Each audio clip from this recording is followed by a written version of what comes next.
Hello, and welcome to the third episode of the Shadow Council, your weekly competitive Keyforge news show. I'm your host, Andrew One Star Peeps, and unfortunately my co-host Mick could not make it here tonight. He's off doing secret Shadow Council business. Stop asking questions. Anyways, we're just wrapping up week one of the Ancient Bear Republic League, where the format was AOA best of three. This is a bit of a traditional format for the league. It's been played in the three of the last four seasons, and this season was no different than the others. We saw 10 Ganka decks, 13 Ganganot decks, and 11 Brig decks, bringing the total to 33% of all decks played being some sort of combo deck. This week's big winner was Duskrunners, finishing in first place with 10 wins over Big Green Gromids, followed closely behind by the Marky Mark and the Fuzzy Bunch with 9 wins. And the other three winners this week were all shared in third place with 8 points. So what do the top two teams know that the rest didn't, and how did they succeed? First, we want to take a look at the overall meta. Obviously, a third of the decks were all playing combo decks. And if we look at the top three houses, Shadows, Dis, and Logos, it kind of makes some sense. All these houses are control focused, so you're going to draw lots of extra cards, draw on your combo pieces, and then you're going to rely on your Shadows and Dis to stall your opponent's own combo plans, right? You got your Tesmals, and you got Binding Irons to slow down the combo decks, and then you got your own Ronnies and other steel mechanics to slow down your opponent. They're trying to play a more traditional game so you can find your combo pieces. And if we look at the top three cards played, they are Ronnie, Exhume, and Abad the Grim. So all falls right into this more slowing your opponent down kind of stuff, because every deck kind of needs to do that. And then Exhume obviously gets back those other two cards and just kind of do more of the same. And then if we move on to the uncommons, we can see that the two of the most popular uncommons were Too Much to Protect and Interdimensional Craft.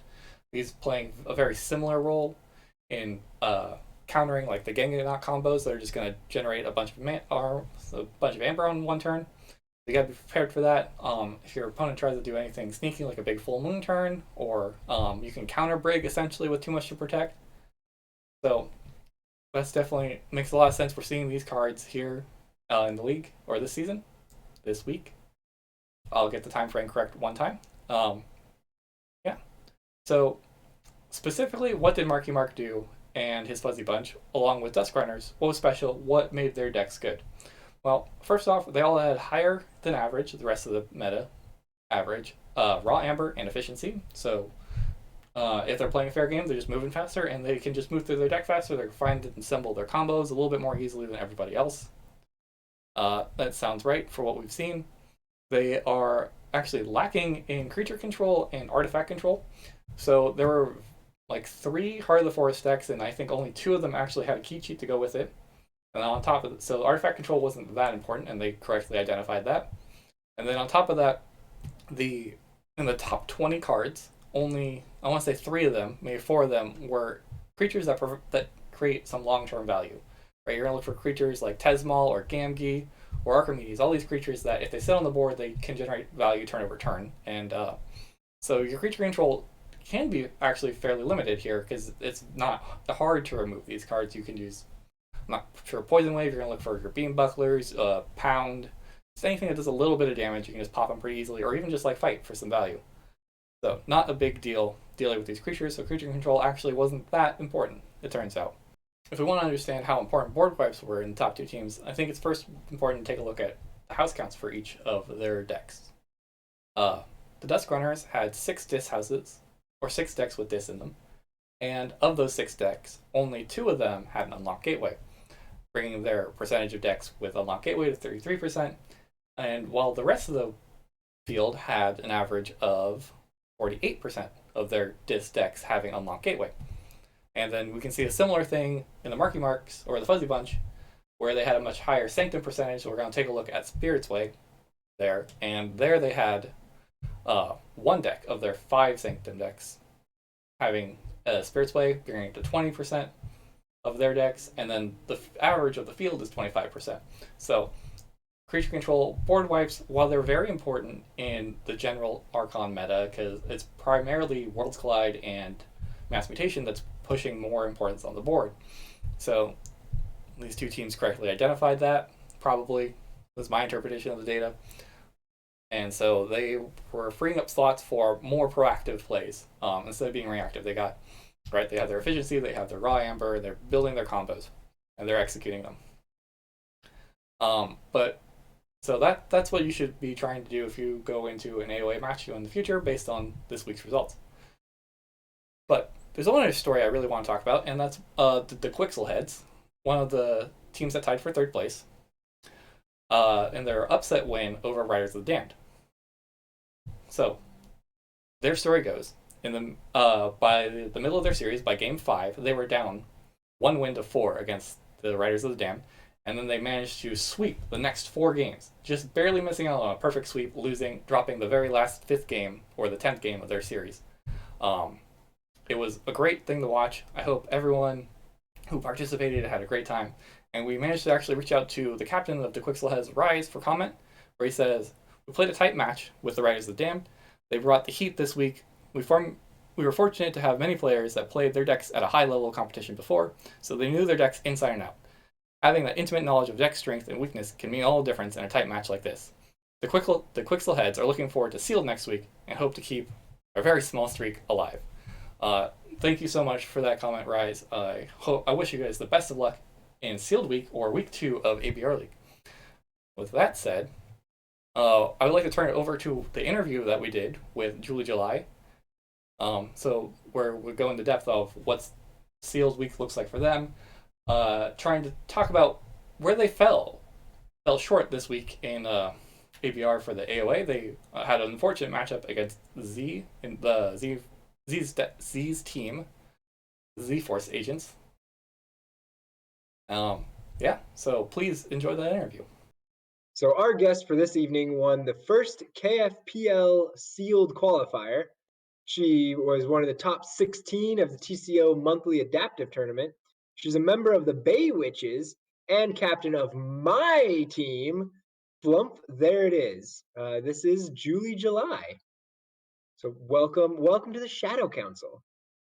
Oh, thank you. This is exciting. Well, we aim to please. We try and keep everybody up to speed with clearly the best team in ABR right now. Most definitely. Just for the name alone. Mm-hmm. Right? Exactly. We get bonus points for the name. I mean, I we're wonder. just going up and up from here. So how's been week 1? How is our AOA Archon best of 3? How do you think that went well? Do you think we communicated well in the chat? Do you think we had good teamwork involved? When I saw that it was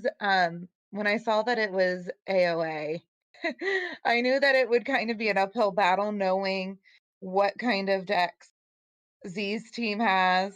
Mm. Um, and just knowing that AOA is typically not the set that people have tons of top tier decks with. Um, I think we still had a pretty good lineup, like, even looking at our decks. We definitely brought the best ones that we could. There are definitely some really good ones in there, so it's just one of the things we definitely tried our best, but it's just that format that can be hit or miss, I think. You guys try and metagame a bit. Be like, okay, we expect Jenka's deck, so maybe we should try and play Tesmals to keep them from playing Mars or something like that, or was it just mostly your team? This is the best deck I got, and that was about where the conversation started and ended about deck selection. A little bit of both. We knew what we'd be coming into, but we were also limited by the number of decks that could compete with that. So looking forward, guys are now we're gonna go into Sealed Week next week, one of your preferred formats. Right. So what kind of traits are you looking for in a sealed deck? Yeah, So just in general, for me, a good sealed deck has a good amount of amber control, and good creature control too, because you don't want to be surprised by a 25 creature deck and no board wipes. And you also don't want to be in a situation where um, you can't take somebody off of check. would you be leaning more towards, more of a rush deck or more of a combo deck, or would you kind of stick to more of a control?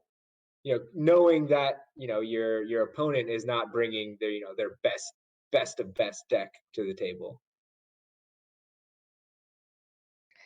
I would either lean towards control or a rush deck. I can see the value in both, and I like to play both. So honestly, it would probably depend on how I'm feeling that day. I think I lean more towards control. You have any advice for people that are trying to up their sealed game? I think just become really familiar with the cards and what cards you're going to find in which houses. I'm not which houses, which sets. Just depending on if you're doing a specific set or if it could be from any set, like how it is with ABR. So just becoming familiar with that and think about what would be the worst case scenario that my opponent has as a combo in that deck and trying to play around that just as a precaution.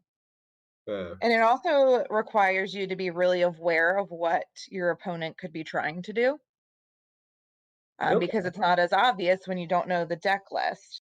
But there are times where you can kind of tell what somebody is trying to lead up to, which is an advantage if you can recognize that in a sealed match.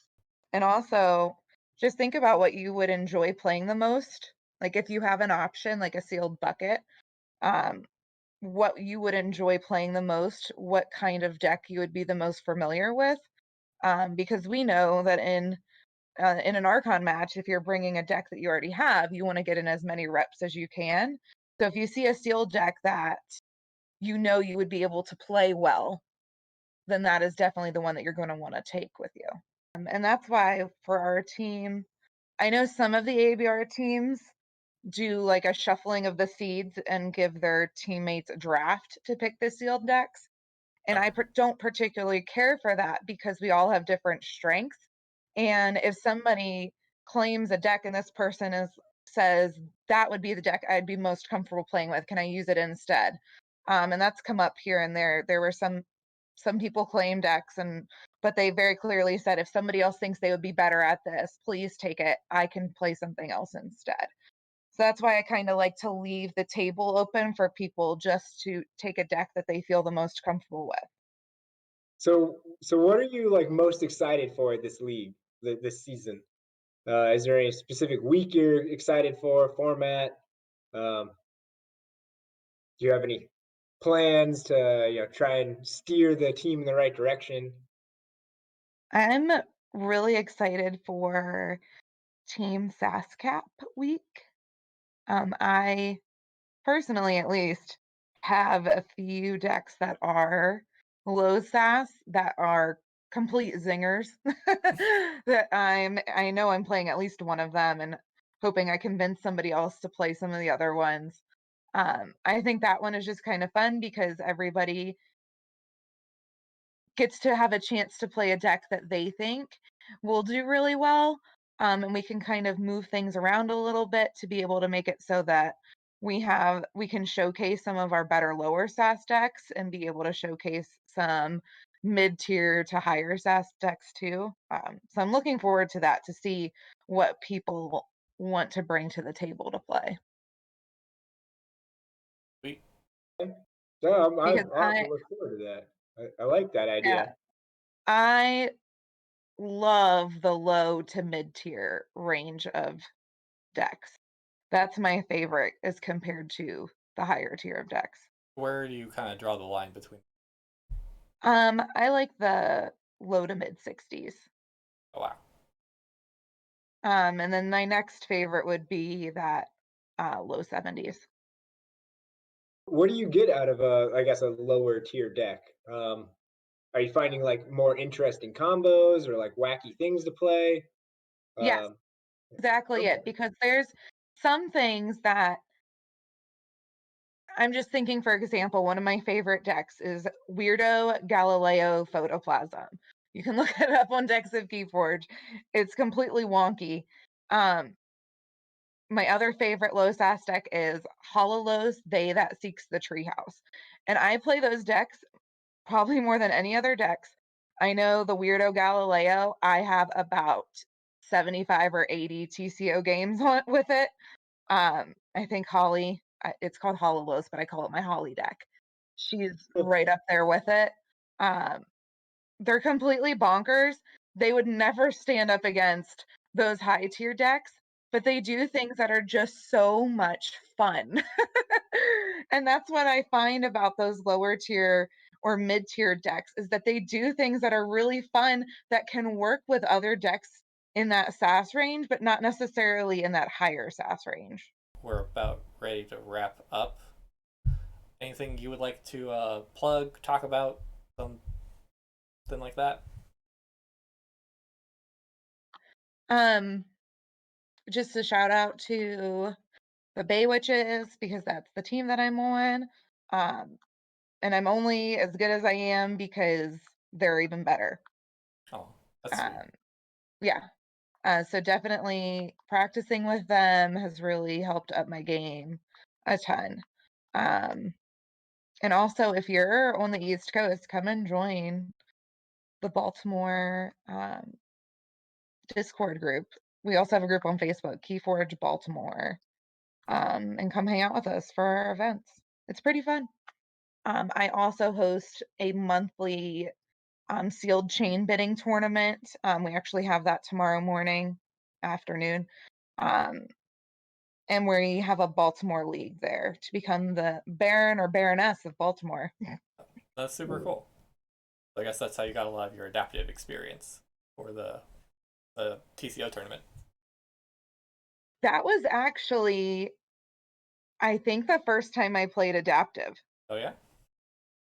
Oh, Yes. wow. How did that go It for was you? definitely one of the first times, and I went in having no clue what I was doing. That's a really good record for a first time adaptive, especially. Do you find I was yourself? shocked. I um I wasn't actually really sure what strategy Mhm. to do, so I actually brought what was at the time my best deck that I've owned. I've sold it since then, so it's not obviously not my best deck anymore. I brought the best deck that I owned, and the day before I practiced a bunch with somebody with different chains on it to see how well it would or wouldn't play. So thank you so much, Julie July, for joining us on the Shadow Council this evening. Good luck Yeah, in week 2. Um, thank you. so see you next time. Yeah, have a good one.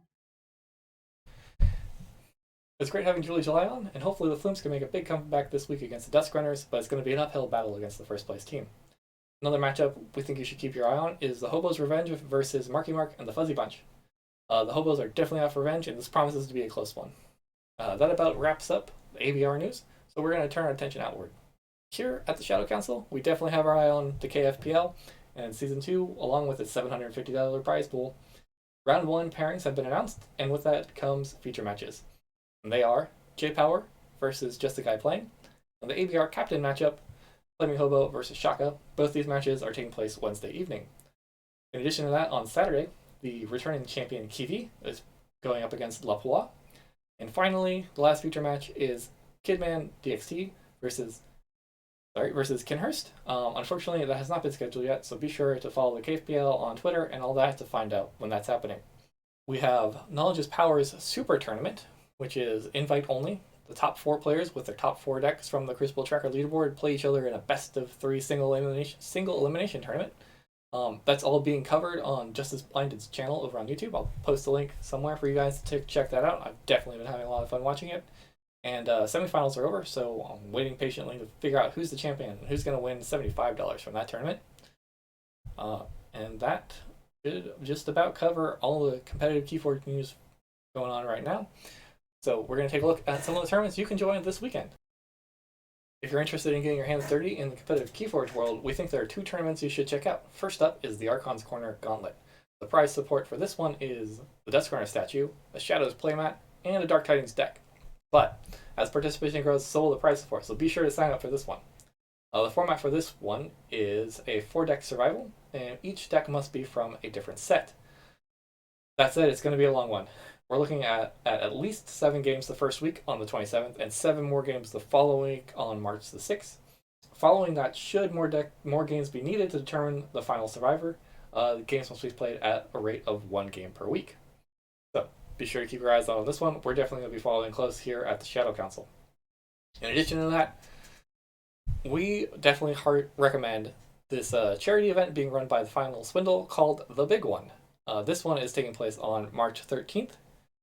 It is also a survival tournament.